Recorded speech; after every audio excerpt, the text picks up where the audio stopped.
Hello， 欢迎收看《哥哥讲哈味》，我是敏华。大家有没有觉得呢？哇，像这样的老照片，真的是很有古诗。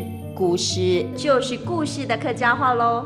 而今天呢，透过我们的节目，要带大家透过印象台3线经典摄影展，跟着我们的镜头一起搭乘时光机去看看喽。走喽！搭纵老相片地读，读入动斗故事，而看着老相片回忆从前，读故事地读，也会想起旧时代的生活点滴。所以来参观的民众，每个人都好像走进时光隧道，感受那个年代的淳朴。这些老照片呢，就是以前台3线，也就是所谓的内山公路的一些记忆。说到了公路哦，这个很常用。我们要学的客家话呢，就叫做公路，公路。公路学起来了吗？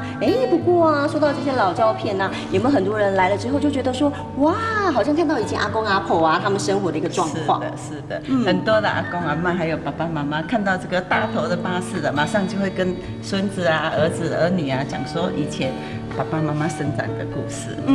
真的很有趣，超棒的。客籍摄影师他们用镜头讲故事，所以可以看到以前台3线的美好。又改相片，沿着 Q 公路拍摄沿途的田野风光，有的是拍摄哈嘎改风俗民情。另外，那个年代的生活情景，在这些相片也都可以看得到。是不是真的觉得老相片地读又动斗故事相当有意思呢？Hello， 各位观众朋友们，今天我们跟着敏华看了这么多的照片，其实真的很佩服那些摄影师，透过他们的眼光，记录了当时候的生活，现在成为无价的历史。